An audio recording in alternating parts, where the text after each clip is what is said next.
This is Booker T, five-time WCW champion. You listen to WNS podcast. Now, can you dig that, sucker? You're listening to the official Wrestling News Source podcast. For all of your information, go to WrestlingNewsSource.com or check us out on Facebook by searching WrestlingNewsSource.com or WNS Podcast. You can also find us on YouTube, Twitter, Stitcher, and iTunes by searching Wrestling News Source Podcast or WNS Podcast. Now being broadcast in over 45 different countries, here are your hosts, Daniel Herron, Tyler Abear, and Doug.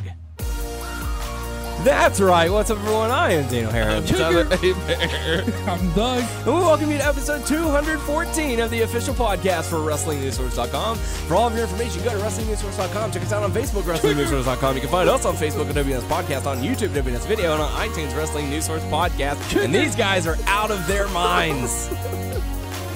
We're on Stitcher, Player.fm, Kicker, and Kicker. Just search Wrestling News Source Podcast to find us. We're on Twitter at WNS Podcast. Daniel's at WNS_Daniel. Tyler's at Tyler_Kicker. Absolutely. So there you go. So welcome to the show. Got quite a bit to talk about. Going to dive into your feedback. Give you some thoughts about NXT Takeover, Raw, Total Divas, Fastlane predictions, Q&A, and much, much more. How you guys doing? Kicker. You crazy guys. Doing good. Yeah? Doing pretty good. Hanging man. in there? Yeah. Yeah? I got a smile on my face. Awesome, dude. Smiling big. So that's fucking good late, news. bro. It's late, and you guys are energetic. Lots of candy kicking in. The energy drinks are kicking in, so that's always fun. The gas is coming out. Oh, God, no. Don't let it happen. You know. So, you know how it goes. Yeah? You hanging in? Shit. Yeah? Good I'm stuff? happy to curse. Yeah, so let's do a little update on what we talked about last week. Our show has, for some reason now, I'm starting to question as to why, our show has officially been picked up by Sports Radio Beaumont, 1450, 1510, KIKR. Kicker. So very happy times. If you happen to enjoy the show, you can get an extra hour of our show on Thursday evenings, 5 o'clock Central Time, 5 p.m. So there you go, or 1700 hours for the militant times. So good stuff. So yeah, so welcome to the show. Let's You all right there, Tom? Cold. Yeah, you got the shivers all of a sudden.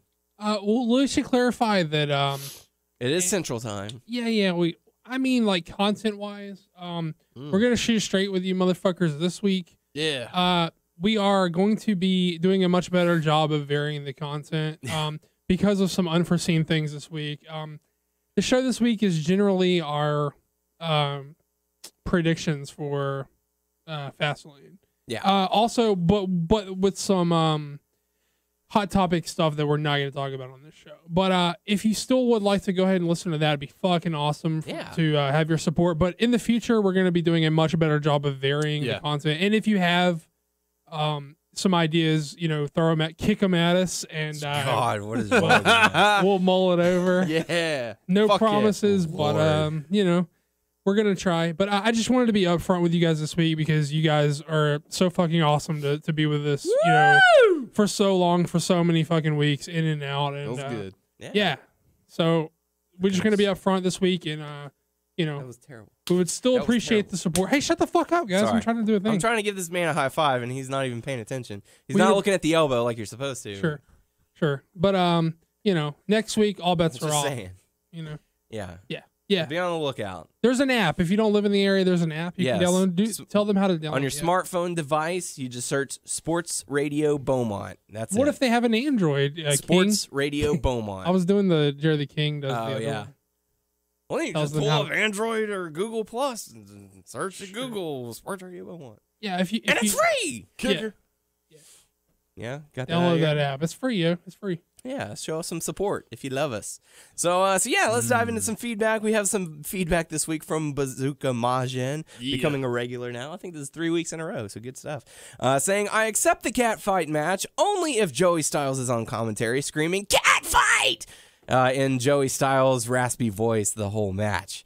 I would also like the cat in my corner with every Tiger Mask person introducing me as a barbershop quartet. I'm a cocky heel. Do you take Joey Styles as a raspy voice guy? I think of him as not raspy. What would you? High pitched voice. Whenever he does the scream, like, oh my God. Sure. Okay. Yeah. That makes sense. Yeah. That's sort of just like a, excuse me, that's like scratching and clawing on the vocal cords. Right. That's tough. Kicker. Yeah. Okay. Fair enough. I get the raspiness. Yeah. So even Tiger Mask 4. I don't know, guys. He wants every Tiger Mask. Even Tiger Mask 4. As a barbershop quartet, you got to have 4. Even Tiger Mask 4. Even Tiger Mask 4. So there you go. So let's dive on into some of our thoughts on NXT Takeover Rival, not a rival, but just Rival this week. Rival. Yeah, just this time. So I rival all of your idols. Wow. So Doug, what were your thoughts on this NXT Takeover? I thought it was a pretty strong show. Yeah. I think once again, NXT is showing their talent very well. The matches were solid. A lot of matches, stood out. A lot of people were talking about the Diva or the Women's Championship match, I should say, the Fatal 4-Way. I watched it, but I didn't find it as amazing, I guess, as everyone else. It was a very solid match. Don't get me wrong, but I didn't find it as, oh my gosh, amazing as most commenters that I've seen. OMG. Well, I liked it a lot. I thought they worked. Yeah. It was worked well for a Fatal 4-Way. Those are hard to pull off. So for that, I thought they did well. It's harder to tell a story when you've got 4 people in the ring. It really is. But I thought they did a good job. Yeah. One of my favorite matches of the night was Finn Balor. Who did he go up against? Neville. Yes. I thought that was an awesome match.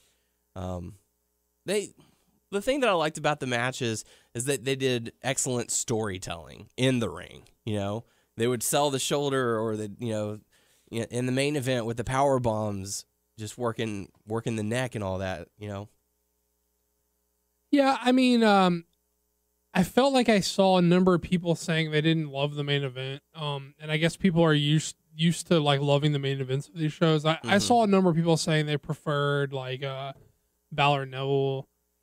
And I can see why someone would say that, but only someone who maybe didn't understand that this was going to be like long form storytelling for Zayn and Owens. This isn't these guys' last match. No.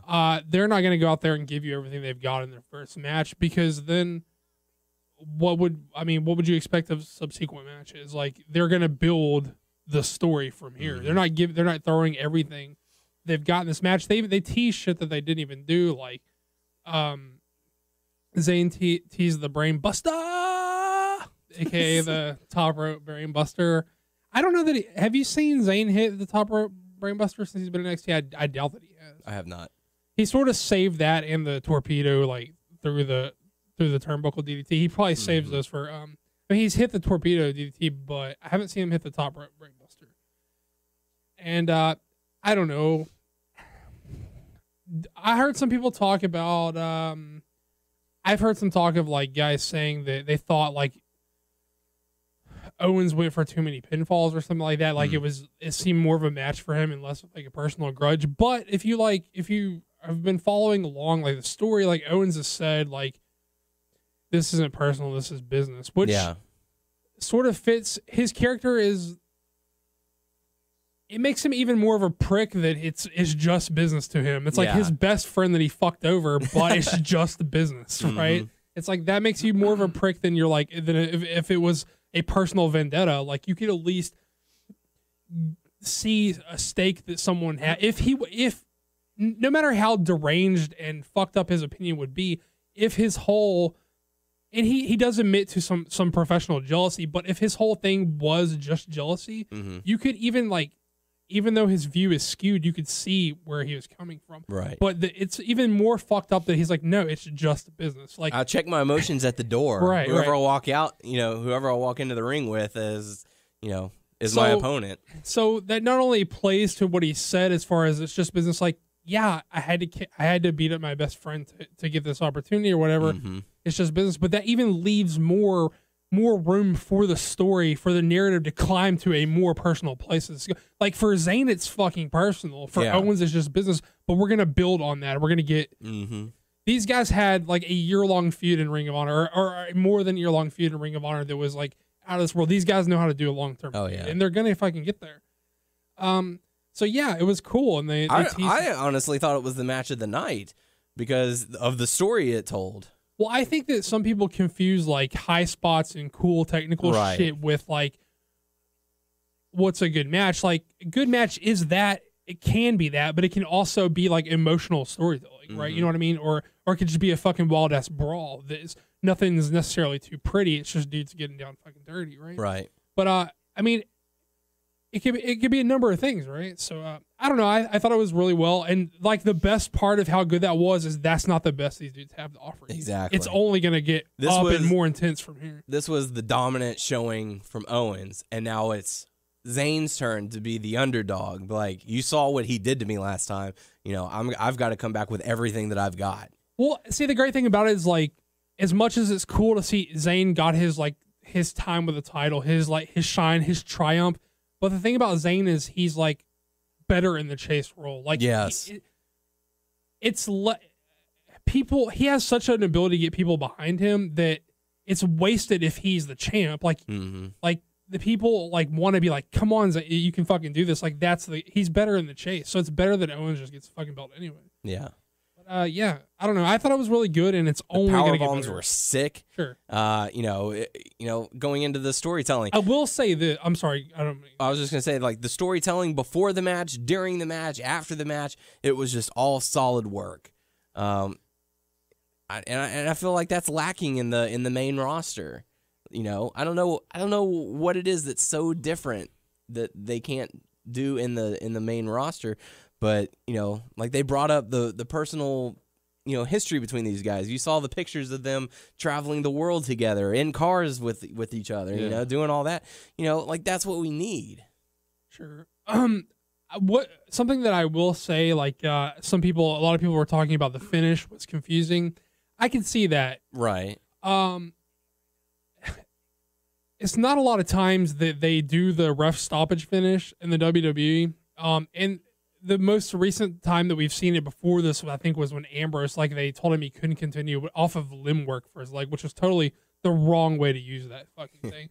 Like, I could see people being confused as to, what happened? Oh, wait, he won the belt on was it a DQ? What happened? Like, I can see the confusion there, but also this is going to be like a way to like sort of educate the fans that this is a possible finish. And, like, this can happen. But I can buy people, like, sort of maybe thinking it abruptly ended or something like that. Yeah, because I did see some of the fan reactions where they were like, "Oh, he just got disqualified," right? And then the ref raises his hand, and they're like, "Oh, whoa!" Right. Like, "Oh, the ref stopped the match."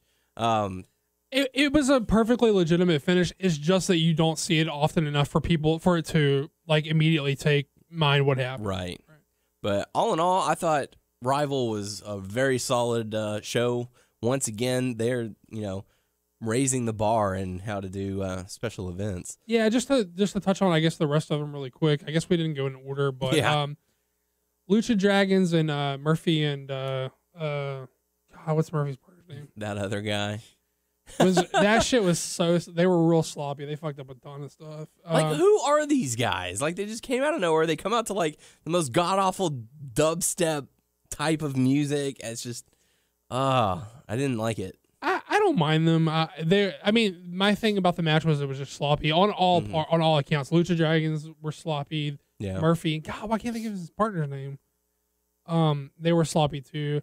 Atami and Tyler Breeze. I feel like this is sort of the best performance we've seen out of Atami, sort of since he's been there. Mm-hmm. I guess there was like a big story about someone asked on the conference call Triple H, like, what does Atami need to do to break through or whatever. And I guess Triple H's take was he needs to let loose and show us the guy that we hired. Like, I guess he's been playing it safe and reserved. And I mean, for good reason. You can see, like, when he opens up, he's gonna kick the fucking shit out of people. Yeah. And I guess like WWE is not necessarily a place known for people like kicking the shit out of other people. Mm-hmm. Not that it doesn't happen, but it's not necessarily like his style. Got to see that aggression.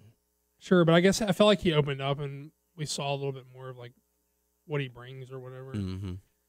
Did you catch that like whole thing about some observers say we've only seen like a small portion of what he's capable or whatever. I guess it's like a nod to Wrestling Observer and like internet culture. I guess it was sort of a weird comment.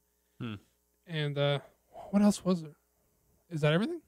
Oh no, it was Bull Dempsey versus Bull. Yeah, that was Baron Corbin. Yeah, it wasn't very good. I'm not. It was a short brawl. These dudes didn't do much. But. I'm not really seeing the allure. Corbin? Yeah. Me neither. Like he's a big dude, but what is there after he loses? I mean, well, technically he's already lost, but like okay, he's a lone wolf. He's big. Yeah, he doesn't have a lot. He's pretty limited. Yeah. He's not a great talker either. I don't know. Makes me worry. We'll but yeah, so all in all, Tyler, from what you saw of NXT Takeover, what did you think? It was all right. Yeah. Pretty good stuff. So we got the go home show of Raw before Fastlane. We kick things off with Rusev talking about John Cena, or John Cena talking about Rusev. John Cena was talking about Rusev about their upcoming matchup. Rusev comes out, lays down the challenge or whatever, and Cena and Rusev decide to brawl. They're not going to wait for Fastlane, and I really enjoyed this brawl. We saw a lot of intensity from Cena. Just very very aggressive, sort of heelish. The way he was delivering it. It's like, I'm going to be the champ. You're the chump. I'm here to kick your ass. I really liked it. I felt like it was something we don't really see from Cena too often, and I was digging it. How about you guys? I didn't catch this part. Yeah, I mean, I see like I can see being into the aggression and whatnot. He did every so often he does that thing where he's like, people are always asking me like, when are we gonna see a change in Cena? He how he alludes to like turning heel every so often. Like he's like, when are we gonna see a different side of Cena? And he sort of did I know I'm not gonna be able to be the same old smiling guy, whatever. Yeah. Rusev. So he did that. It's sort of like I was sort of like, meh, okay. You've said this promo before, right? I wasn't crazy about this. For whatever reason, I liked last week's build better. Minus the whole like Cena's an old man stuff, because he's really not even that old. I don't know why. It's like far too soon for them to do the old man angle with him. But I'm still like, this is still like one of the most intriguing matchups on the card for me. Like I feel like they could have a good match, and I'm sort of interested to see what they come up with. Yeah. I don't know. I guess just because of how long John Cena's been in the business, they think, oh, he's the old veteran. Sure. What was he's like 34? I think he's like 37 or something. Yeah. I mean, I'm not saying that he can't be classified as a vet. I'm saying he's not an old man. Like 30, he's not 37. Yeah. Oh, I was right. Sweet. Yeah, he'll be 38 this coming April. Cool. Oh, he's a Taurus. I'm a Taurus, y'all. Late April. Me too. I'm late April too. There you go. What's his birthday? April 23rd. Oh man, he's like, we are in the same fucking week. Me and Cena, peas in the pod, y'all. Yeah. Best friends. People, let me tell you about my best friend. I like that guy so much. Well, I mean, it's a shame because we never see him around. Can't see him. So they brawl and it was good. I liked it. You get the dunce cap. You get the dunce cap for that. Good. Yay! You got to do it with the fist on. Okay. So next up, we got to see Dean Ambrose going up against Luke Harper. I don't remember too much of this matchup, but from what I saw, I was enjoying it. What did y'all think? Doug, what did you think of Dean Ambrose and Luke Harper? It's pretty good. I mean, it's a good TV match. They went like, 2 segments, I think? Something like that. Yeah. It was good stuff. I hate to see Harper so unprotected in this fucking... Mm-hmm. I don't know why he's a guy who's got to be fucking beat every week. It's bullshit. He's better than that, and they have 100 guys on the roster who can do the fucking job to Ambrose. I don't know why it has to be Harper. Maybe because they got nothing else for him. Sure, but at least it's TV time. Maybe he'll get his time soon. I don't know. We'll see. He's paying his dues, right? How about that fucking horrendous weekend update that oh my god! That fucking everything that we've talked about in the past about proper ways and improper ways to use Ambrose. That was most definitely improper. Right. It was awful. Okay, I get it. Saturday Night Live was a big thing, and y'all had some stars on it for a couple of shows. Did they give the nod to you, or are you giving the nod to them? So, I don't know, whatever. But yeah, that was terrible. But yeah, after that we got to hear from Bray Wyatt. One of the first times we got to hear from Bray Wyatt on Raw. Still delivering his cryptic promos, which a lot of people speculate is going to be directed toward The Undertaker. The Undertaker. Holla holla. So I mean, I'm kind of curious as what they're going to do if for some reason Undertaker backs out. Who are they going to say these promos are directed to? Who knows, man? Who knows? That's the question, I guess.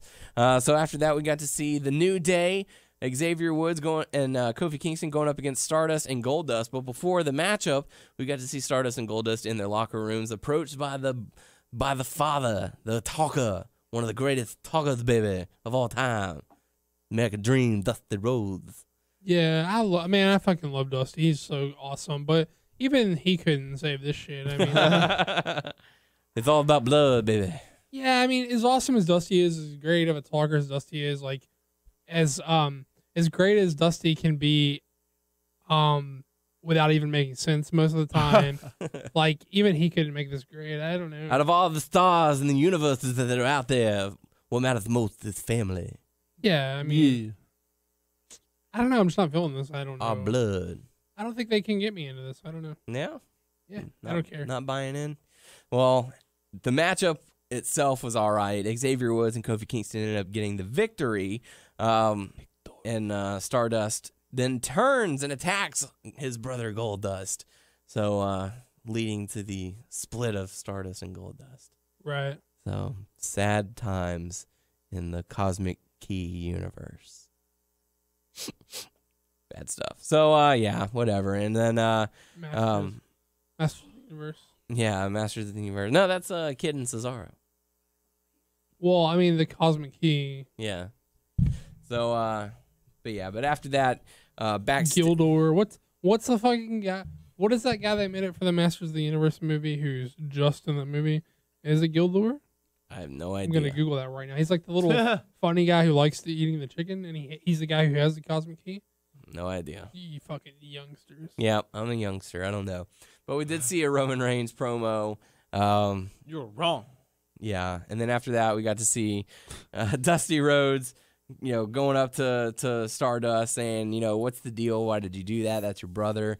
And Cody. Stardust said, Cody Rhodes is dead, and as far as I'm concerned, so is my father. So, I guess Stardust will live forever or something. Then he was like, fuck off, Dusty. Yeah. So, kicker. Yeah, after that, we got to see Roman Reigns going up against Kane. Daniel Bryan was on commentary.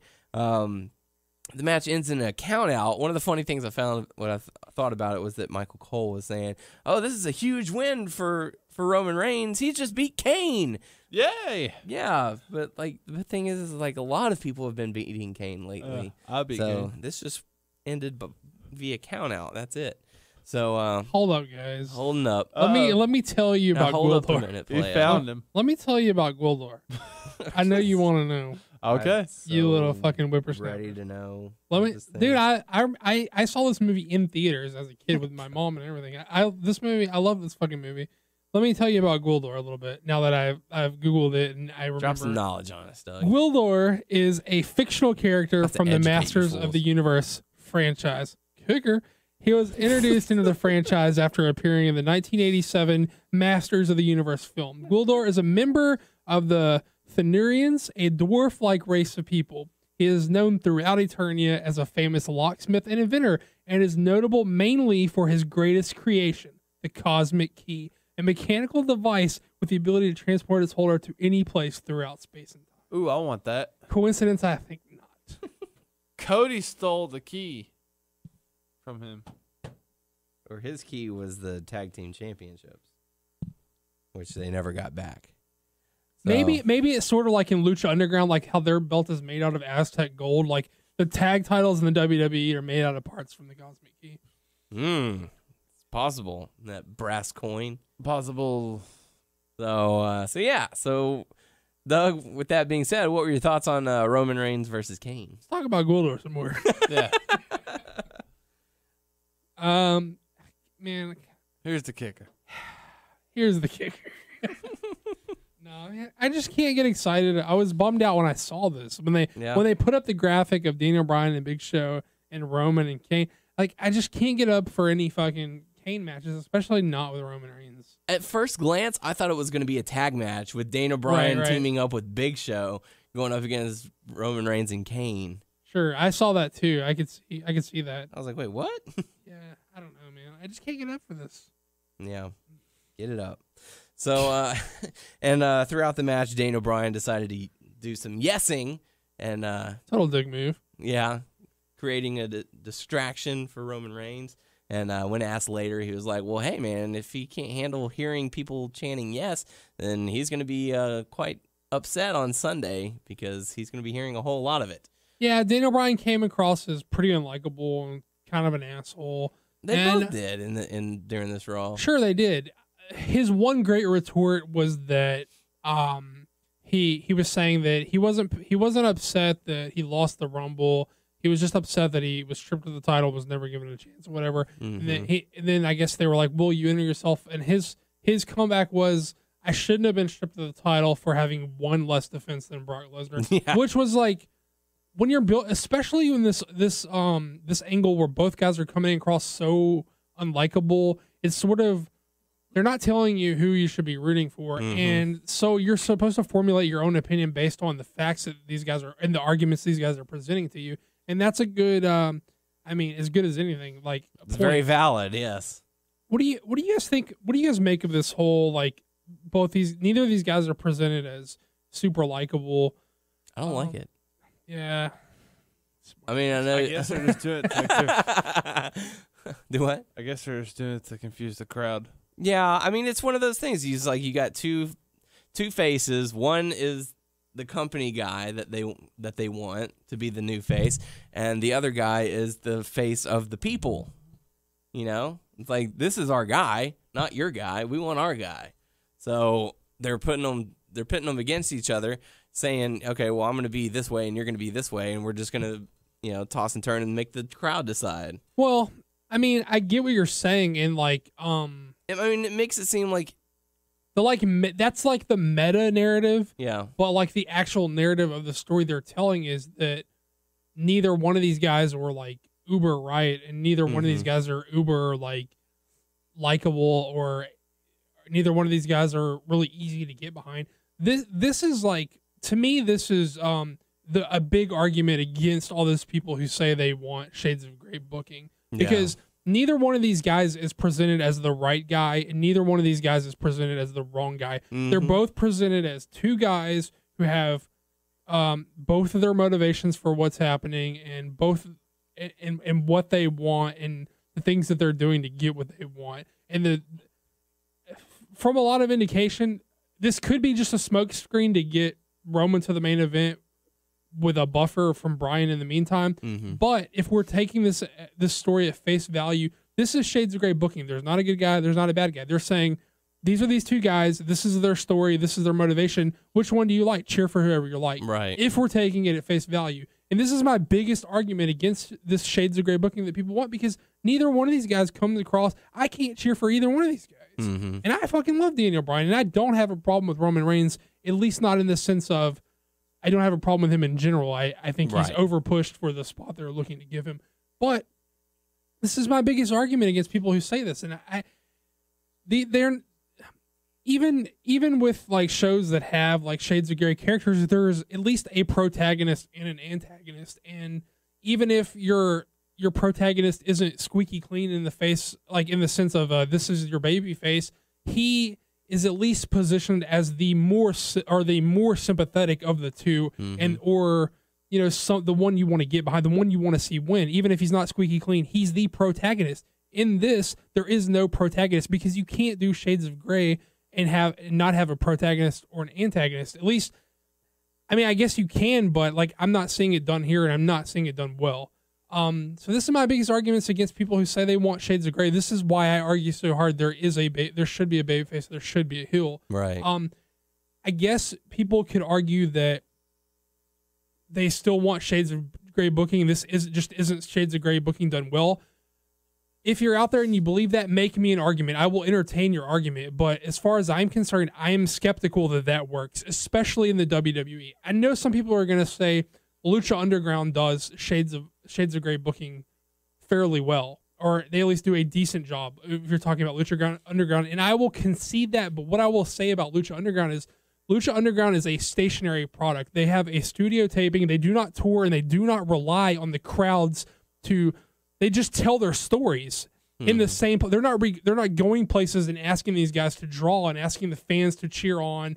Like, this is a guy we're staking our flag in that we're going to get the business behind. Lucha Underground is just like a TV show in the sense that they just have a live crowd for this TV show. They're going to tell their stories no matter Filmed before what. a live studio audience. Sure, and I'm not slagging Lucha Underground. Lucha Underground's a great show. And like Seth was asking us to talk about it. I don't know if we're going to, because I don't know if these guys got around to watching it. But what I'm going to say is that it's not traditional. I mean, it's not traditional in the sense that they don't have a guy that they need to draw. These people are going to go to this taping and they're going to tell the same story no matter what. They're not seeing who gets the most over and then they're going to tell the story. Although they might, but they tape it so far in advance that it's not traditional by any means. And that's sort of the plus side of it. But that's why I'm saying, like, especially in the WWE, Shades of Grey just doesn't work. Like, I don't get it. So if you believe in it and you think this is, then give me your argument and I'll hear you out. But this is my argument for why Shades of Grey doesn't work. Because how are you've got Daniel Bryan, who's your closest thing to being a lock for a top babyface in a long time. And why would you want Shades of Grey booking to take him he's starting to get boos because he's being presented so poorly. He's being presented as a whiner. He's being presented as a guy who's manipulating his way into something he didn't earn. He lost fair and square, but now he wants to, like, so why would you want to give a guy who's almost universally, almost 100% over, why would you want to present him as Shades of Grey and fucking take away from his popularity? Why would you not want a guy to be 100% like loved as your top guy? Why would you not want him to be like a mega draw and a mega merchandise mover? Why would you want to Shades of Grey him to where half the audience doesn't like him anymore because you think it's passe to say this is the good guy and this is the bad guy? This is my argument for why Shades of Grey booking sucks and it doesn't work in the WWE, especially. If you want to make an argument, I will hear you out, but would you say that they're trying to bring Daniel Bryan down in order to bring Roman Reigns up? Say, hey, we'll present him in a way where some of the fans might jump ship to Roman Reigns? It's possible. I'm not going to rule it out. I don't think so. I think if he's being used in a way to help with Roman, it's just as a buffer to where they're not tipping their hand that they're 100% with Roman yet. Like we've been talking in the past few weeks, like he's going to get him through the next pay-per-view without the whole crowd turning on them, and he's going to give a good match out of Roman, which he desperately needs because he's only had one main event, not even main event. He's had one singles match on pay-per-view that wasn't that great. So he's going to give him a good singles match that he needs, send him off to Mania if they're going to go that route. Of course, we're not saying, we'll picks are later in the show, but right. Yeah, man, I don't know. I think this is why Shades of Grey doesn't work, especially not in WWE. Yeah, I don't know. I mean, it's just maybe I'm just like caffeined up and like fucking ranting right now, but I think Tyler's starting to crash. So, but yeah, I mean, it's just it's so much, and it's just the way that they've done it, and like what they did on SmackDown last week, where they had Daniel Bryan and Roman Reigns team up and just go through 6 tag teams. Sure. Just like, really? Like, come on. But I don't know, man. Even if the guy you're pushing is not squeaky clean, like he's got to be the protagonist. You can't. This is like even Stevens. They're like, hey, which of these guys do you like better? Yeah. And people, I feel like people are saying this is what they want, but I feel like what I've been saying is people don't actually want what they're saying they want, and then like I feel like this is them halfway presenting like what people say they want. Yeah. And I don't know. Maybe I'm off base here. It's late and I'm tired and I'm drinking a lot of caffeine in the past hour, but maybe I'm just like running off of the mouth right now. I don't know. It's a late night ramble. Yeah. One thing I know for sure is it's not good. And I don't know how you anoint either Brian or Roman as your number one babyface and it'd be so fucking bad going into Mania. I couldn't give a fuck for either one of these guys, and I love Daniel Bryan. Like, I don't know, man. It's just so bad right now. So bad. So, but Roman Reigns does end up getting the victory over Kane. That takes us into the next matchup. Paige going up against Summer Rae, but before her matchup, apparently the Bella twins, in some way of getting back at her or taunting her or something, decided, hey, we're going to take your wrestling gear while you're in the shower, so have fun. Yes, you don't get to wrestle. And Paige comes out wearing a towel going, hey, where'd the Bellas go? They were just here like 5 seconds ago. Where'd they go? Hey, Cameron, I need to borrow your clothes for my match because I have a match tonight and you don't. And girl, bye. I don't even bring my clothes though. So she ends up getting one of the Rosebuds outfits and quickly defeating Summer Rae. And then we get some... Just because the outfit, sure. Yes, that's what it was. And then the Bella Twins... Summer Rae thought this was so funny. Yeah. But the Bella Twins come out and we're like, oh, Paige, you don't look like a champion. I'm a champ. Like, it was... Oh, I'm sorry. Their overacting is just... I can't listen to I don't know them. if the people... It's too much. Listen to the show can tell, but Daniel's a big fan of the Bellas. Oh, poor Paige. Oh, did you almost win? Did you win your match? Like, just shut up. Just shut up. That means he likes them. I'll take this. I'll take this over how they're presenting Brian and Roman all fucking day. All fucking day. Good Lord. So yeah. At least you know who the fuck you're supposed to be cheering for. Yeah, that's true. So after that, we got to see Seth Rollins and Dolph Ziggler. At least there's someone to cheer for. Jesus Christ. Yeah. Bigger. So we got to see Dolph Ziggler go up against... I was just thinking about Seth Rollins. This match had potential. It was looking really good, but then the match ended pretty short in a disqualification. Even the commentators were like, man, this match is going to be an instant classic, But, doozy. Yeah, it was a doozy, but unfortunately it ended in a disqualification. Any thoughts on the matchup? No, I'm still fuming. Yeah. Oh, so all right. Well, after that, we got to hear Triple H come out and talk about Sting. Ric Flair came out to talk about Sting. Did you read anything online about Ric Flair being at the show? I did. Yeah, that he had said that he was going to be there, but Triple H, not happy with Ric Flair, saying, he might have been WCW, but I'm WWE, and if he's going to come in here and threaten me and threaten my family and threaten my workplace and the place that I've been at for however long, then I'm just going to kick his ass. So then he pushes Ric Flair down, and the fans were Do you think this is distraught. a logical extension of the story they were telling to make it about like a WWE, WCW thing? I don't know. Not that it's not that it's like thoroughly about that, but they sort of like are shuffling it off in that direction. It seems, right? Yeah. I don't know. I guess maybe the reason Sting is willing to stand up for the injustice because he doesn't.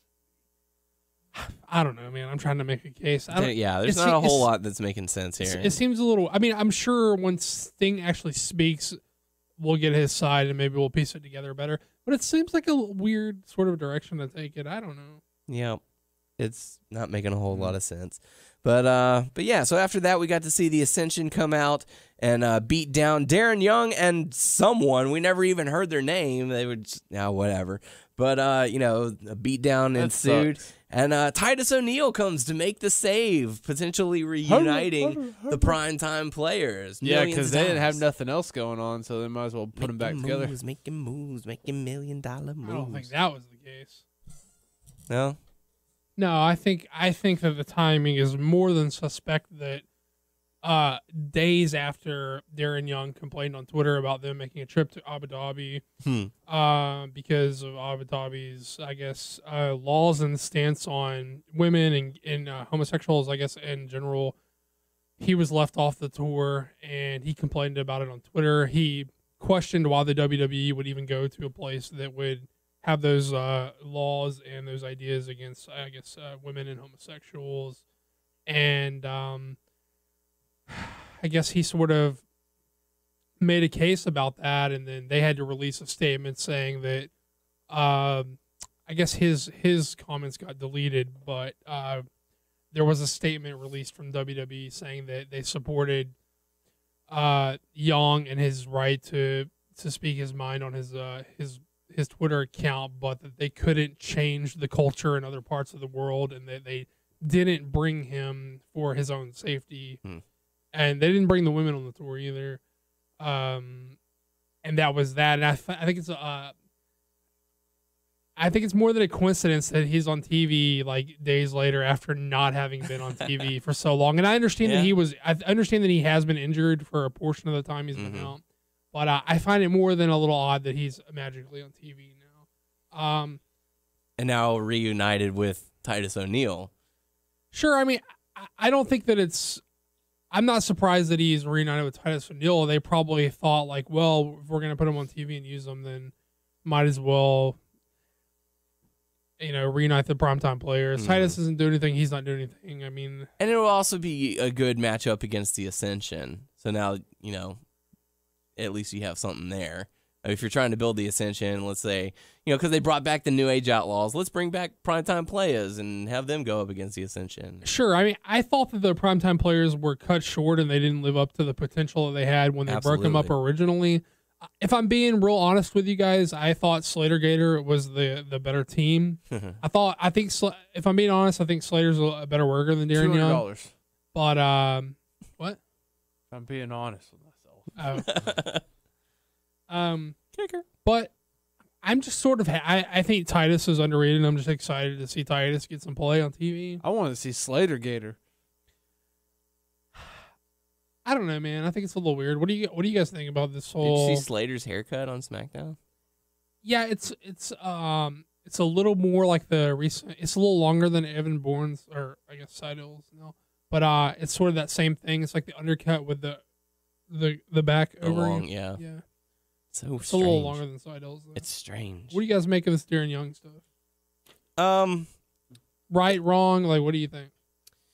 I mean, it's right for him to voice his opinion and be upset. And it's, it's also right for the WWE to say, well, we're not bringing you just for your safety's sake. To reunite him, I feel like is a good move because it's a way to bring Darren Young back. It's a way to get primetime players, possibly a title run later down the line. I'm sure they're going to have their matchup against the Ascension. Ascension will probably win, and then primetime players can recover from that, go on later on down the road, maybe get a tag team title shot. And Heath Slater's known for going from person to person as far as a tag team, so I think he'll be okay. Yeah, I don't know. Do you guys think that you said that you thought it was within their right to I guess keep him off the tour for safety? I get the whole safety thing, but do you feel like do they have a responsibility to not run Abu Dhabi if they can't bring their whole roster? If they have to cater that much, if they can't bring a guy because he's gay, or they can't bring the women because the laws, I guess, against what women can and can't do in public, or whatever. I'm not even 100% clear on the laws, but I know that I read stuff about like some extreme laws against what women can and can't do there. And I guess there is, I don't know. I'm not clear on what the laws is. I just know that they're very like extreme against, from what I read, against women. And I mean, it's very questionable. I don't know. I guess like I can understand the company saying like, the sexuality of our performers doesn't make a fuck a difference to us one way or the other. We don't consider that. I could see that stance, like saying we don't care if guys are gay, straight, bisexual. We don't care. That doesn't factor into how we do business. And if we're not going to bring a guy, we're just not going to bring a guy. That's our business. I could see that stance, but if these guys got on the train of riding the publicity of Darren Young, like we are so happy, we're proud to have Darren Young. We think this is fucking fantastic. Like, if you're gonna ride the ambassador train of look how good of a company we are because we support this gay man and being like the first openly gay man on our roster, we support that. If you're gonna ride that, then you also, I think, harness the responsibility of saying, well, if we can't bring the guy that we're willing to take this good publicity for with you, then we're not going to run the country. Like, I don't think you can have it both ways. I think you can say, we don't give a fuck what your sexuality is, period. We do what we do for our business. That's a valid standpoint to take. But if you're going to take the good publicity of look how good we are for us, then you also have to take the moral high ground and say, well, we're not running that place because we can't take the guys on our roster. Yeah. You can't have it both ways. I think Darren Young is in the right, and I'm glad he spoke up. I'm glad he said his mind. I agree with him 100%. I don't know, man. It's just sort of, I just don't think you can have it both ways. It's just that it's always that tricky thing with international affairs, But sure, but yeah. I mean, I don't know. I can't see you having it both ways. I think you can say, again, yeah, we support this and we can't take them, then we don't go there. Or you can say, it doesn't matter, these guys' sexualities doesn't matter, period. But I don't think you can have it both ways. No. So, I don't know. It's interesting, but we'll have to see what they do with the primetime players at least. Think he's in trouble for running off of the mouth on Twitter? I'm glad that he did. I think if he would have been, quote, in trouble, then we wouldn't have seen this happen on Raw. I think putting him on Raw is a publicity stunt, saying, "Look, we're not keeping this guy off TV because of what he said." That's why we're even putting him with this tag team partner that everyone loves. No, that's exactly what I'm saying. Make no mistake about it. I said I think that the timing was suspect there. I think they absolutely put him back on TV so that no one could say, "Hey, we're keeping him off TV for what he said." Yeah, that's a valid point. So, I don't know. Weigh in on the comments. Let us know what you think about that. But the next matchup, we got to see Bad News Barrett going up against Damian Mizdow.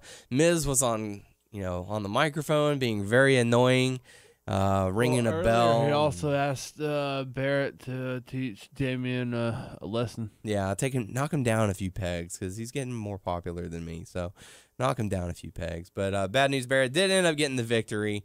After the matchup, Dean Ambrose attacked, zip-tied Barrett's hands to the ring post, and then forced him to sign the contract for an Intercontinental Championship match. So, I don't know. What are your thoughts on that? I don't know, man. I think this is something you can get away with in the past with, like, taking a knocked-out guy's hand and signing a contract or something. But in this day and age, it just seems so hokey. It'd be like they would just review the tape and be like, oh, yeah, he was forced to. Right. And another thing he didn't willingly sign that contract. Right. Another thing is, like, why did Miz go through all the trouble of saying, are you going to help me with this Bad News Barrett? As if Brad News Barrett wouldn't have just taken Brad News. As if Barrett wouldn't have just taken advantage of when Miz calls a distraction on his own. Like, he's such a good dude. Like, he wouldn't have capitalized on that anyways. So why did he have to go through all that? He could have just caused a distraction and Barrett would have taken advantage of it. That's weird, right? Yep. It's absolutely so forced, right? It's unnecessarily forced. So, but Bad News Barrett ends up getting the victory and the contract is signed. After that, we got to see Jimmy Uso and Naomi going up against Tyson Kidd and Natalya. Naomi ends up getting the victory on Natalya. And one of the things that I thought was pretty funny is, it's never funny to yell at a lady or anything like that. But, like, Cesaro got in the ring after the matchup and it was like, I thought you had this match. You had it in the bag. And Tyson hops in and he's like, puts his hand in his chest. Hey, man, it's okay. I'll, back off a little bit. Let me talk to her. Then instantly turns around. What are you doing? I thought you had it. It's a sharpshooter. Cross the legs, spin it over like this, Like, I was cracking up laughing at that. Yeah. I like he kept going back to telling her how to do the sharpshooter. You turn them. Then you turn them. It's that simple. So, So anything else to really take away from the matchup? Nah, not really. Nah. All right. After that, we got to see the main event match: Big Show and Daniel Bryan. I guess we could, if we're gonna talk about the Cesaro Twitter thing at all. Now would be the time to do it. Yes, right? it would. Apparently, Cesaro's Twitter account allegedly got hacked, and someone was posting, what did they say? It wasn't naked pictures this time. No, it was a bunch of stuff about him not getting a great push. Why isn't he he was trying to encourage people to get, hey, let's get hashtag push Cesaro trending, and I guess it happened again during the show. And he's like, oh great, Cesaro can't even challenge for the tag titles now. It's got to be about Natalya, and whatever. I guess he went as far as to say whoever hacked was like, yo, I hope McMahon gets cancer and dies or whatever. And all God, crazy stuff. Yeah. That's pretty dark. Oh, what's with this string of bad luck with the Twitters, man? Yeah, they just need to. I don't know what they need to do about that, but they got to life lock that or something. Go do away with the Twitter. No, I don't know. I don't know if that's the correct route to take. Yep. But yeah, they've had some bad couple of weeks here. It's like, who's next? So, but yeah, that brings us into the. Let's take bets. Who's next? Oh man, it's got to be someone like the internet would like, but is not big enough and not getting showcased, right? Renee Young. You think Renee Young? I could see it. What are you gonna say? You think we're getting picks, or you think it's just I want to see picks. People Well, I think people would love to see picks, but we didn't get pics of her doing the kicker. What's wrong with you? Or maybe, yeah, no, I'm sticking with her. You got Sheamus. Bro kicker. He is going to be returning soon. So. Bro kicker. Bro kicker. God, no. While he's naked. While he's naked? Oh, man. One thing that I did see on Twitter is that Paige, after her match, said, yeah, Paige. So Paige naked was trending on Twitter, and Scott Hall replied and was like, it had me interested. I'm like, come on, man. So it could be your daughter. So okay, so I think Renee Young. You think Sheamus? How about you? I don't see either one of those. I'm gonna go with Michael Cole. No, I don't see that. Okay. Oh God, who am I gonna go with? JBL. No. Torito. Torito. No. Is Torito on Twitter? I have no idea. He should be. I saw his action figure in the store the other day. Doritos? Yeah. That's cool. Did he come in like a 3-pack? Or does he just have no, just by himself. That's cool. He's more popular. Props. God, I don't know who I'm going to go with. Shit. Big Show. No. God. Big Show. Gold Dust. No. Oh, God. I can't think of anybody. I'm posed the question. Cameron. No, it's not going to be Cameron. Vinny? No. Vinny barely tweets as it is. Fuck, I'm just going to say Tyson Kidd. I don't know. Tyson Kidd. All right, so we'll have to see. The cat. So the main event, we got to see Big Show going up against Daniel Bryan. Roman Reigns was on. We wasn't even on commentary. He was just there. He decided to sign autographs and take pictures with fans and all that good stuff. It's a weak way of causing a distraction. That was very weak. Like, Daniel Bryan, what are you doing? Why are you constantly looking at him? Like, he's not doing anything to really distract you. Right. So, yeah, that was weird. But Big Show ends up getting the win via disqualification after Roman Reigns interferes in the matchup, which causes Daniel Bryan and Roman Reigns to brawl and have the refs pull each other apart. They shake hands and start going their separate ways. No, they're brawling again. Oh, they were having a fight. I actually enjoyed the brawl. It's a good face versus face who aren't afraid to fight one another and, kind of stuff. They both have their reasons as to why they want to win. So, I'm digging it. I'm not. No? I mean, I think they'll have a good I match. don't think it's. I don't. Yeah. I mean, I think they'll have a solid enough match, but I think they'll have a good enough match. I think I'm interested to see who they decide to go with. yeah. As far as like who can you root for, I can't root for either one of these guys. Oh, that's sad. That's how terribly they were both presented. Yeah. Well, anyways, that's pretty much the Go Home Raw show. Go home road. So with that being said, we got to hear those picks. We got to hear those picks. We got to hear those picks. Like we said, Fastlane predictions going to be taking place Fastlane this Sunday on pay-per-view, or if you have the WWE Network, it's going to be taking place there as well. We've got a number of matchups that have been listed for us for this week. Tyler, would you like to kick things off for the Fastlane predictions? Do it right, Aber. Do it right. Do it tight. Okay, let me see the. Can you say that? Did you check the list? Oh, he did. Yes. It's list approved. So what's it going to be there, Tyler? Worst. Okay, okay. Yeah, I'm blind. Sorry. The one that's highlighted. Huh? I can't see. I'm actually gonna go with Stardust versus Goldust. Stardust versus Goldust. Is one announced as the pre-show yet? No, there hasn't been, at least to our knowledge. Okay. But that could easily change. It could be announced during the course of this show. But Right. Stardust versus Goldust, brother against brother. I know they were probably hyping. They had been hyping it for a couple of years now that Goldust wanted to face Cody or Stardust at WrestleMania, but it looks like we might get it a little early at Fastlane. So who are you going to go with on this one? I'm gonna go with Goldust. Goldust. I kind of feel like if Goldust wins and stuff, and that just makes Stardust mad, and then it continues the feud. Okay. All right. How about you, Doug?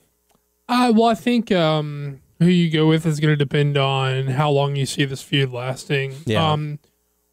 Is this going to roll through Mania? Possibly. I know Goldust would like it too. Sure. Yeah. I mean, that's been the rumor for the past, I don't know, 2 or 3 years. 2 or 3 years. At least this is their hope that they would get a match at Mania.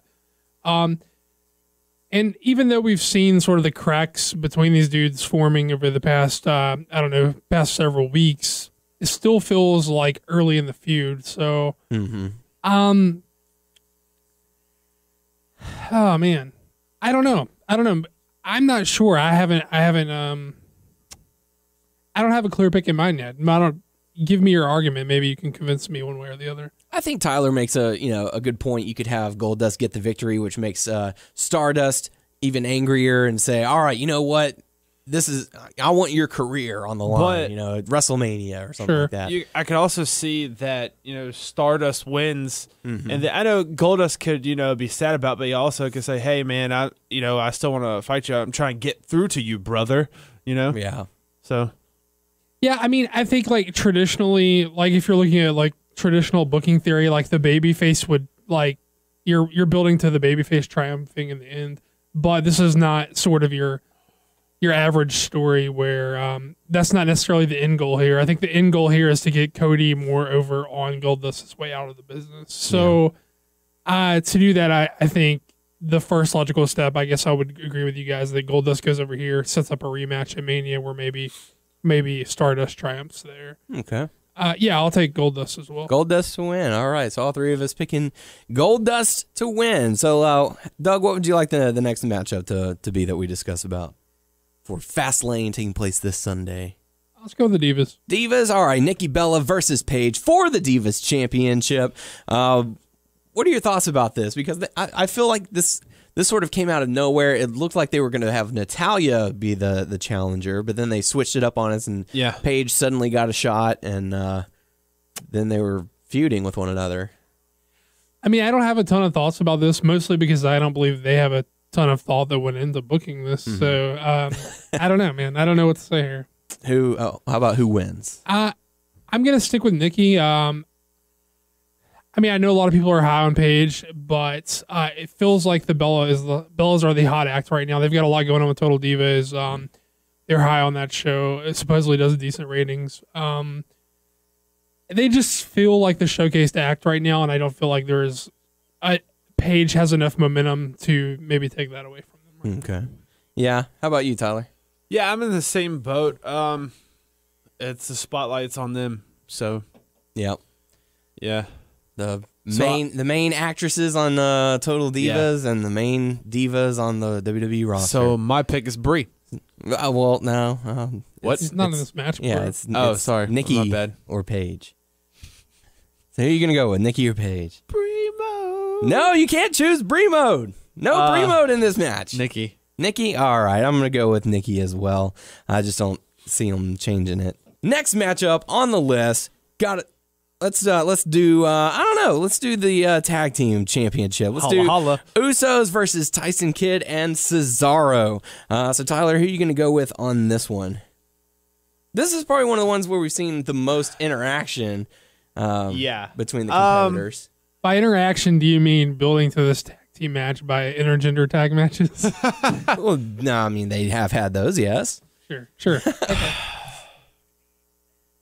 My heart is convincing my brain, so I am gonna go with Cesaro and Kidd because I like them and yeah. This actually the interaction at times between them has been good in my opinion, more than the feuds before that. With whoever Usos and whoever had the titles or whatever. But I'm for the most part I'm enjoying it and.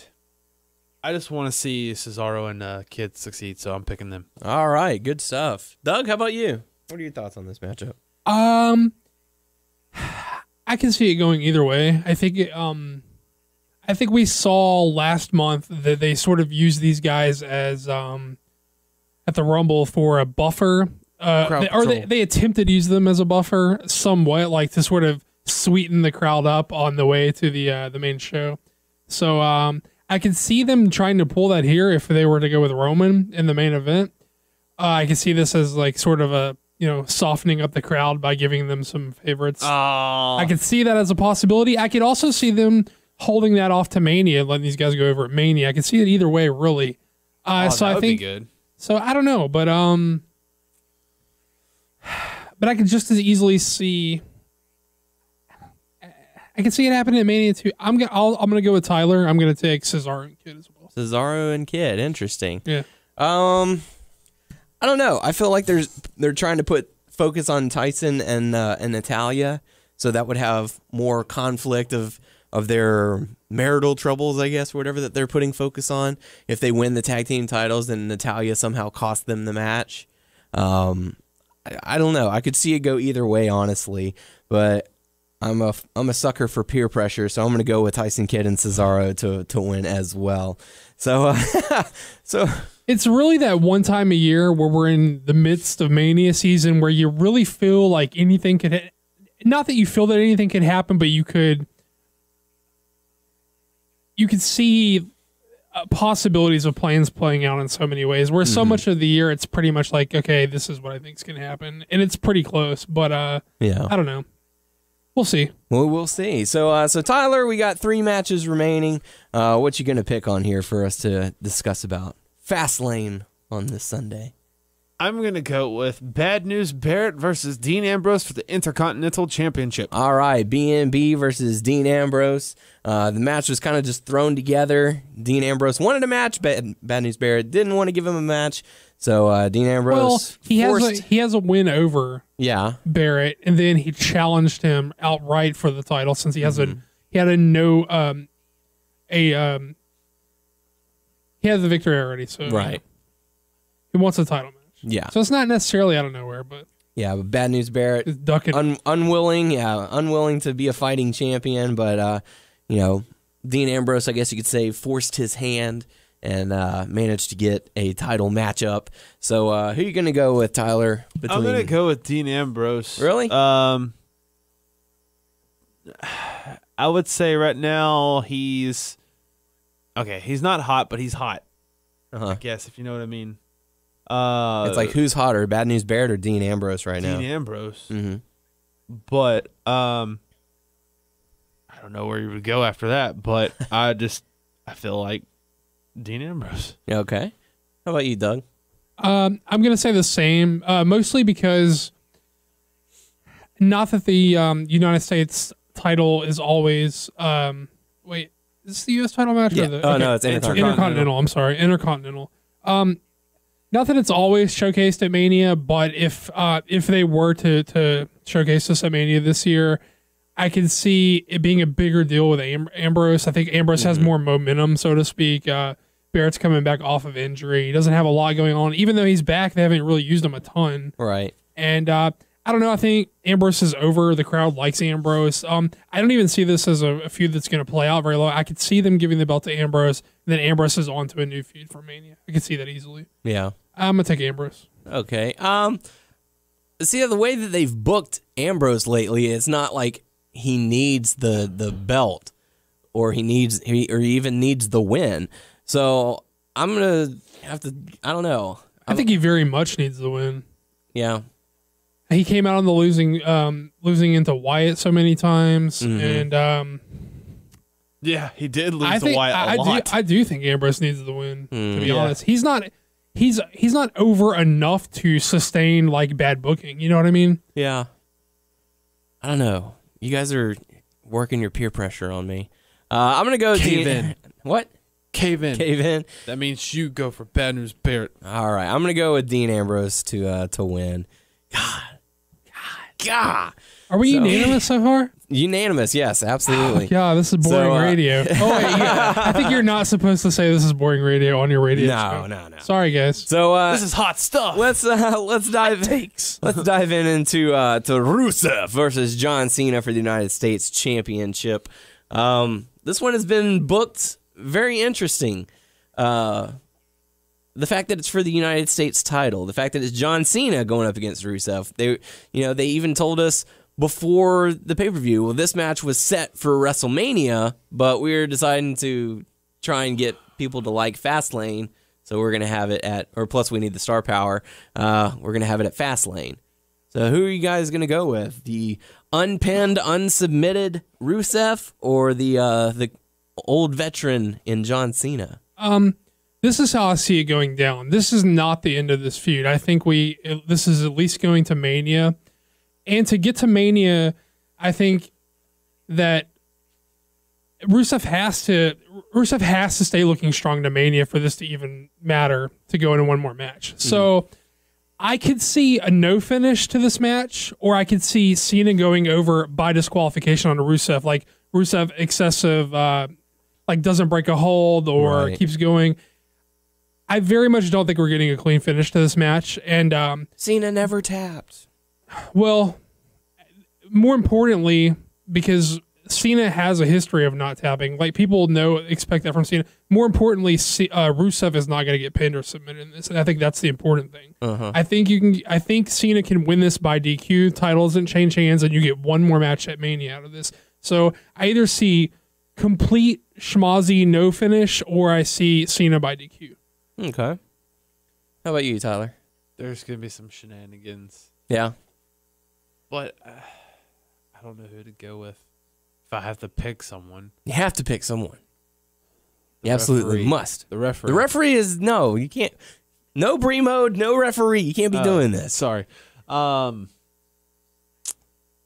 guess Cena. But Cena? he doesn't win the title. Cena wins by count out or disqualification or sure. So this match will not have a clean ending. It's for the title, Tyler. So he has to. The only way for him to win and not get the title is for like DQ? a DQ or something. DQ or count out or something like that. Or Rusev. I don't know. Rusev gets himself disqualified. I don't see. I could possibly see Rusev beating Cena at WrestleMania clean, but I don't see that here. I think that's a throwaway on this B pay-per-view. I think that moment comes at Mania. So the only way to get there with Cena intact and Rusev intact is I think you do a DQ finish or a no finish. I'm going to say Rusev to retain, just to pick Rusev. Rusev to retain? All right. I'll agree with that as well. So unanimous once again. That'll take us into the final matchup. Winner faces Brock Lesnar at WrestleMania 31 in San Francisco. Roman Reigns versus Daniel Bryan. A lot of speculation up in the air. Are they going to pull the trigger for Roman Reigns? Are they going to call an audible after the reaction from Royal Rumble and let Daniel Bryan? Or are they going to have a wild card and do the unthinkable again, another triple threat between Brock Lesnar, Roman Reigns, and Daniel Bryan? So, Doug, we'll kick things off with you. What are your thoughts? Well, I think this is super interesting because neither guy has been presented super likable since the Rumble. They've both sort of come off a little whiny. They've both sort of come off a little heelish. Yeah, just not what you want out of your possible top baby faces. Do you think that's because they're trying to make the crowd choose? Yes and no. I think it's probably by design. I think it may be, like you said, it's either they want the crowd to pick or they're covering their backside to go with Roman, and Bryan's there to sort of buffer the reaction until they get there. So I think it's either this is like you said, one or the other. But I don't know. I'm not 100% decided. I could see it going down either way.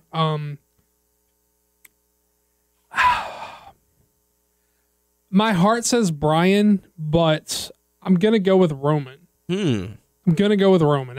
I don't have a great answer as to why. Do you think they have the trust in Roman to put on a good match with Lesnar? No, and I know Bryan is the better story. It's the better angle, and it's the better match. It's the more intriguing match. It's the more unique match. It's all the better. It's all the positives, I think, going. Bryan's more ready for this spot. I think triple threat's out of the question. I just don't see it happening. And to be honest with you, I was just sort of so up in the air that I was going to go with Rock. I didn't expect to go first, and I was going to pick Roman because I thought I was going to throw off our picks for once. And that would be the one. It would be our one not unanimous pick. Yeah. So that's the majority of why I was going with Roman. Also, because while we were waiting for you to get off, we went to Suncoast, and if you spend $25 or more, they give you this Roman Reigns foam finger. So I took this as some great sign that he was going to go. It's like the universe. It's a sign. The universe is telling me Roman's winning. So are you going to be sporting that this Sunday? No, this is. I think we've decided this is like the dunce cap of the show. Okay. If you're messing up, you got to wear the Roman foam finger. Okay. Or the foam fist. Yeah. I don't know, man. The fist of justice. I'm a Bryan guy. I think Bryan's the better match. Again, Bryan's the better angle. Bryan's more ready for the spot. Bryan can remember his lines. So many things, but for whatever reason, I don't know. I'm not 100% decided that Bryan is getting it. So I'm just going to pick Roman mostly because I knew you guys were going to pick Bryan. All right. With that said, let's go to Tyler. What do you think? Didn't convince me of this, but I agree with you most for what you said. You didn't convince me. This is what I was thinking. I'm the same way. My heart feels for Bryan, but here's the thing. I feel like this angle could be getting Reigns over, like you said, but why have Reigns win the Royal Rumble and lose this match? To create history. Yeah, create history, but do this. But you're the first guy who had the spot, then lose it. I mean, technically, he could not be. It's happened with Money in the Bank. Yeah, but this is a bigger thing. But Money in the Bank is a chance to Money in the Bank doesn't not give you the match. Money in the Bank gives you the match. You may lose or win. Right. The Royal Rumble is supposed to give you the match. Yes. Now they're saying maybe it doesn't give you the match. Yes. So it's not exactly the same thing. Even though I want Bryan, but at the same time, it's if Bryan wins, I was well, that's awesome. But at the same time, it's that sucks for Roman. That really does if he loses. So Roman just really isn't ready yet. He just really isn't. But I'm not a hater or anything. It's in a year or so, a year and a half, he'll be ready for the spot. He will most likely be ready by then. So I'm going to scrap that and go with Daniel Bryan. Daniel Bryan, there you go. Yes. I was going to reverse my pick whenever you said Roman. I was like, fine, here, you take the dunce cap, and I'm going with Bryan. See, here's the thing. I know how the WWE likes to, make the awkward finish. So I could easily see them sending out Kane and the Big Show to take on both Daniel Bryan and Roman Reigns, or have Daniel Bryan and Roman Reigns beat each other until neither man can answer the 10 count. Or you see Lesnar getting involved? Can you see Lesnar? No, I don't see Lesnar being there, but it could very well happen. But the thing is, I don't think Roman is ready. And, like Tyler said, why would they have Roman win just to lose the spot? So I feel like Daniel Bryan would be great to throw in the matchup to, add some filler to it, I guess. So I see it now becoming a triple threat for the WWE World Heavyweight Championship. So you're calling no finish? I'm calling no finish. Do you know that if they go no finish, wouldn't that be something like 3 out of the last 4 pay-per-views where they give you a crap finish to the main event? That's why. That's why I can see it happening.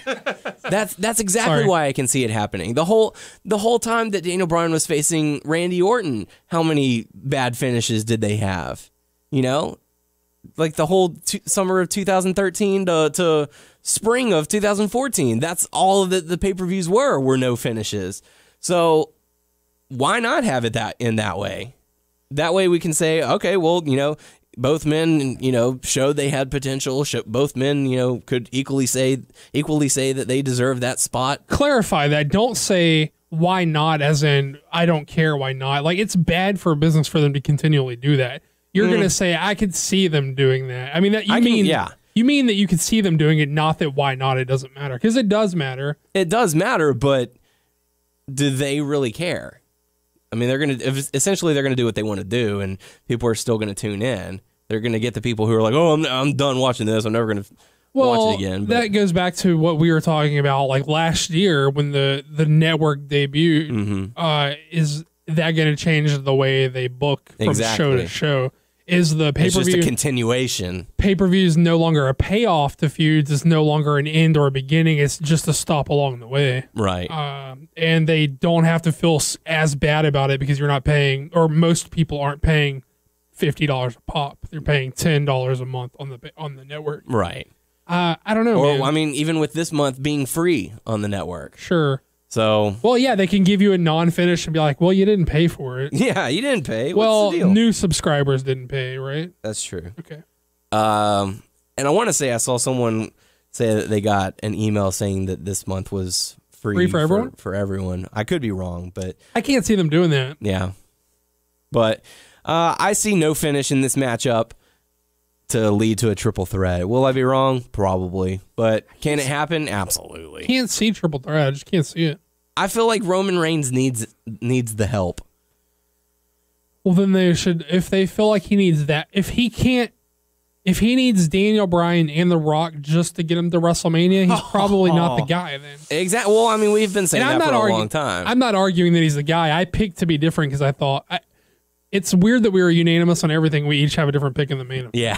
Okay. All right. I like that. So someone's going to be right regardless. Right. So I like that we're covering the spectrum. Yeah. Here. So you're picking Roman Reigns. You're picking Daniel Bryan. With my heart, and I'm picking with nobody. So there you go.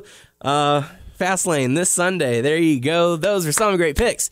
Those are some great picks. Those are some great picks. And now, Total Divas with Doug and Tyler. Mostly Doug. No wonder people call you fat on Twitter. Shut up! I have to say, I feel like a real diva. You are a grown-ass woman. Hello. Hey.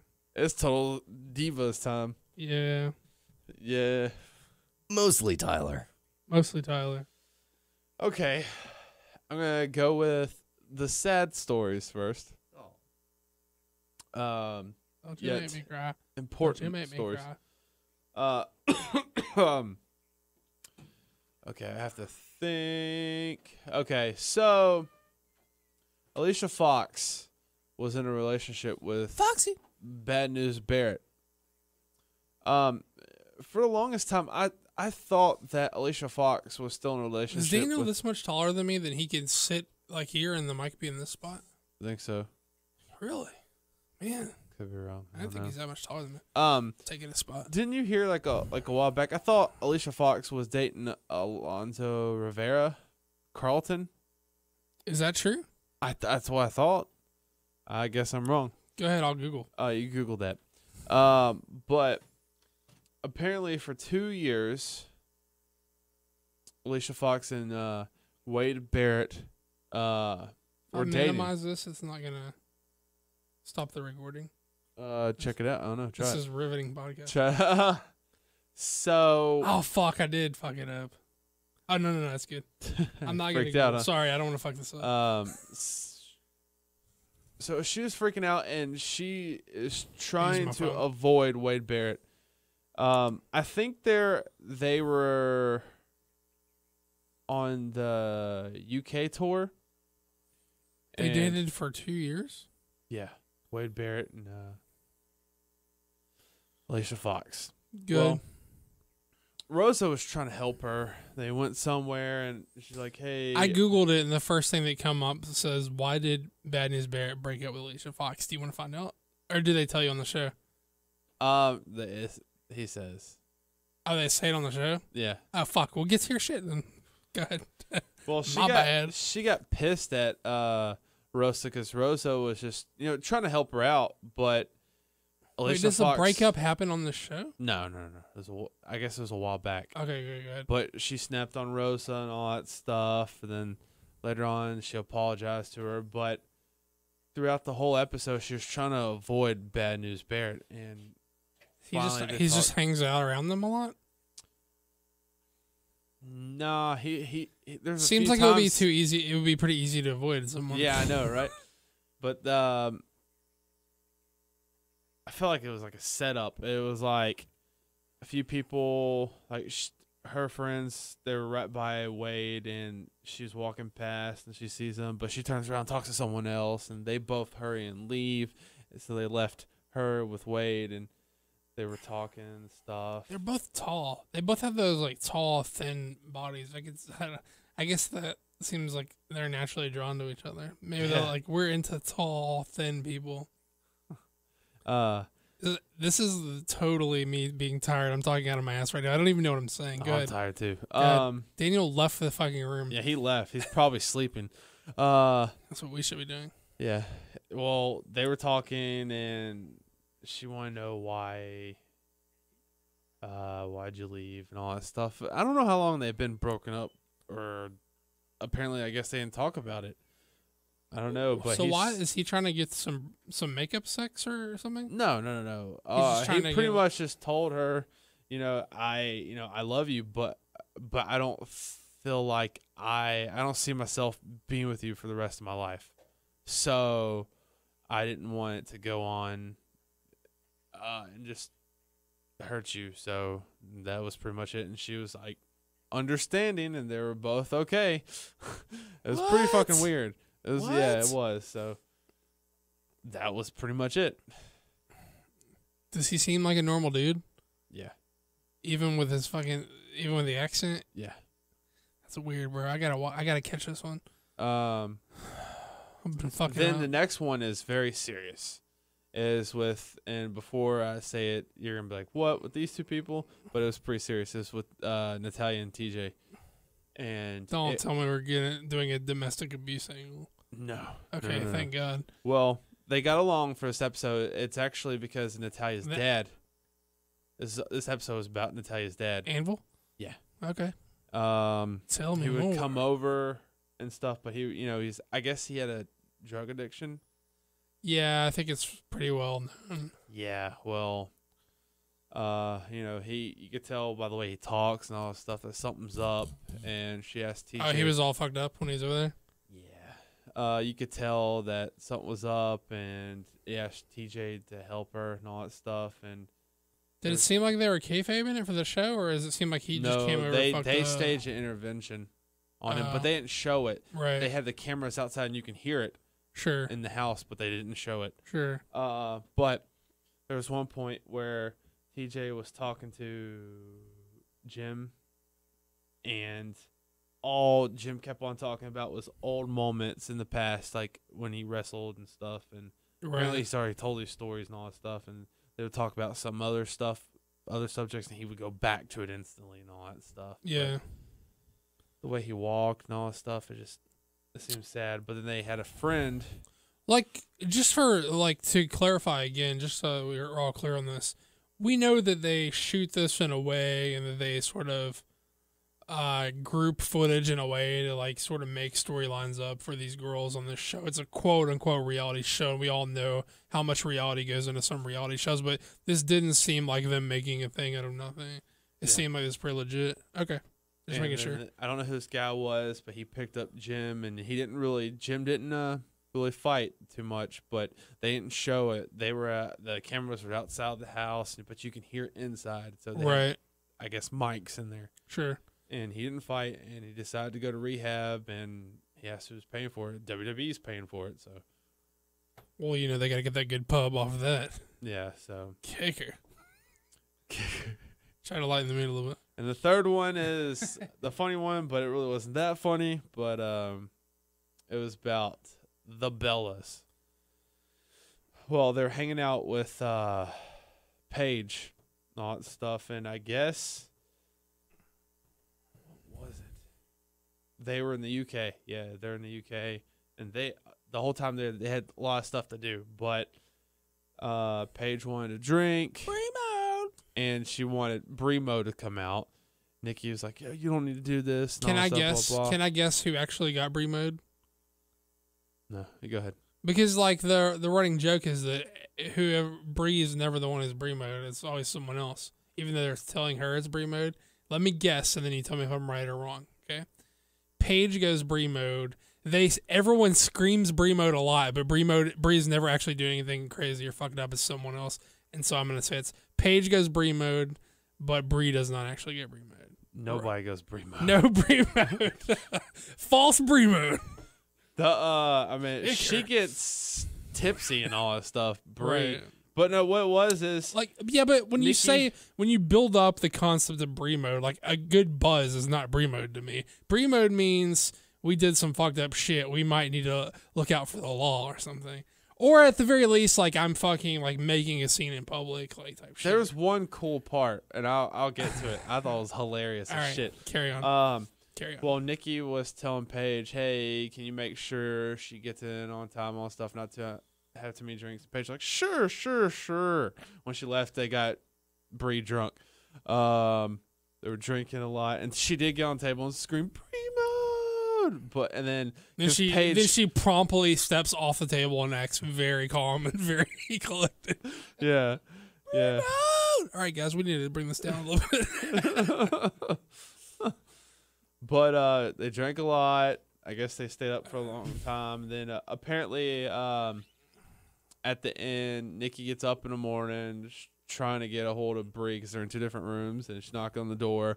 No one's answering. She calls her. No one's answering. So she gets the person at the desk to open the door, and then she's like talking to Bree.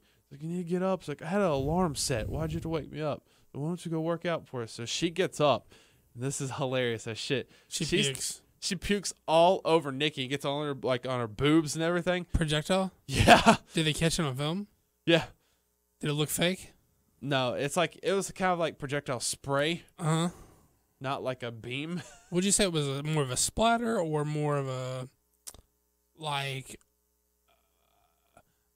is it more of like a low force like water faucet or more of like a splatter? Splatter. Yeah. Okay. All right. But it was like all over her like left tit area. It's the puke spells out Bree mode on her. Bree mode. She planned that way. And then she has a stencil. And then after she puked on her, she goes, "Kick her." And then Nikki got pissed because she got puked on. That was quite funny. And what was it? I guess it was the same day. They're presenting it as the same day, but when they're at the show or whatever, it's like Bree and Paige are like all fine and stuff. I guess there was no hangover. Mm-hmm. I don't know if that was legit or not, but she puked all over him. So yeah, I mean, if you're not too bad, like you can puke your way out of the hangover. You know, feel good after. That was pretty much it. Was that it? Yeah. All right. I'll try to get back on the horse next week. I had to watch a lot of other shit Sunday, so that's why I just couldn't get it done. Let me tell you something. Let's end this, and then I'll tell you something. girl, bye. Sitting down might be the way to go if we're gonna have these late night shows. This feels awesome. I could go for another hour like this. Yeah. Yeah. It's pretty nice. Yeah. We should get a Not too shabby. Should get some fucking. Look at his hair. Look at your fucking hair. Is ridiculous. Look at your fucking hair. Looks like you got kickered. Look at your fucking hair. So there you go. If you minimize this, does it stop the recording? We were wondering. No, you're good. Okay. Yeah, you got to have to- fro, you have dude. You have to hit You gotta stop. Fro. Oh. Where's Yeah. the stop button? With that being said, it's time to go into the Q&A portion of the show. Your questions are answers. We are now officially in Wednesday, boys. So it is past midnight. We are burning that late night fuel. Fuck. Oh yeah, pulling the plug on my Ring of Honor segment. I see. All right. I mean, well, do you want to talk about it? You can talk No, about no, it. you fucking Go assholes. for You it. I guys don't are just care. trying to I get don't right care. past my Ring of Honor segment. I mean, Tyler didn't watch it. I didn't get to Oh. check it out. All right. Okay. Oh. You done fucked up. Uh-oh. All right. Q&A. Bring the rain. This week's question coming to us from, you're in my chair. I can't see. So. Flaccid PP. Flaccid PP on YouTube. Yeah, Flaccid PP on YouTube. Follow, subscribe to Flaccid PP on YouTube. Hey guys, I'm gonna read this because I'm in the chair. Okay. It feels fucking good. Hey guys, good show this week. I've been listening for about 2 months, and this is my first time commenting. Thank you. Thanks, PP. Thanks for listening. Flaccid PP. Anyway, Raw this week I felt wasn't good, but I'm really enjoying Bray's promos for Taker. This match I feel should be a retirement match that way. Bray could become the new face of Fear, and Taker could have one hell of a final match. With that said, what do you guys think? Also, I would love to catch Ring of Honor, but I live in California. You guys know anywhere I could watch it. Thanks. P.S. Total Divas time is the best. Please keep it on here. Well, we did keep it on here, and but you can still check out the radio show, bro. Come on. Absolutely. Just SportsRadioBeaumont.com. Download the app, bro. It's free. It's As far as free. As far as watching Ring of Honor, you can become a ringside member on their website. I think it's like $60 a year or something like that. Where you could. Don't they also have it where you can watch it for free? Yeah. Okay. The $60 a year is like you get it like on Mondays or some shit. But I think if you just become a member of their website for free, you can watch it, stream it off their site. Period. Mm-hmm. And if you pay for the $60, you get it like a week earlier than everybody else or something like that. But just go sign up for their site, create an account. You can get a free one, like Dino said, and you can watch it off the site. Yeah. So ROHWrestling.com. So that's how that. What do you guys think about this Bray Taker Shields? I mean, Undertaker should have retired after this past match. Yep, I agree. But I don't know how to feel about this. I mean, what is he? I mean, is he going to come in and lose 2 WrestleManias in a row now? So now he's going to be 21-2. I think that's weird. I don't know. Yeah, 2 more matches, like I said. no, Needs to it's win not going one to be even. or win one, Never gonna lose be one, or even. lose Sorry. one, win one. You know, it has to be even. No, it does not. 21-1. It should have been 21-0. 21. But now it's 21-1 because Tyler's greedy and wants even numbers. And that's what you get, 21-1. So, I mean, I don't even know where they would go if Bray faces Undertaker. Like, now it's up in the air, and that's a bad thing. I don't like that. So, would they have him be on a losing streak at WrestleMania now? Like, the Undertaker, that is. So, I don't know. Yeah, that's weird. I don't know. He should be I don't like it. 21-21. It's going to be wrestling for 42 years total. Or that's at minimum. Because he wrestled many years before he was Undertaker. So there you go. Thanks for the questions. Make sure to submit your questions on our Facebook page, WNS Podcast, our YouTube page, WNS Video. Check us out on WrestlingNewsSource.com. Also, WrestlingNewsSource.com on Facebook. Subscribe to us on YouTube by searching WNS Video, and subscribe to us on iTunes by searching Wrestling News Source Podcast. This mic smells like an old person's house. Why are you smelling the mic to begin with? It's right in my This nose. one does too. What is that, like Death and Decay? Oh, man. If you want to find us on Stitcher, Beyond Pod, and Player.fm, just search Wrestling News Source Podcast to find us. Yeah, you're definitely, guys, you're going to want to do that. I can't even think straight. Yeah, follow us on Twitter at WNS Podcast, at WNS_Daniel, at Tyler_Abraham. And please download the fucking app. Listen to the radio show. This week is a lot of content from this show, but next week it won't be, hopefully. Yeah. Hopefully we won't fuck that up. Yeah.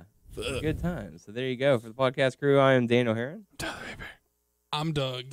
And we will catch you all next week. Kicker.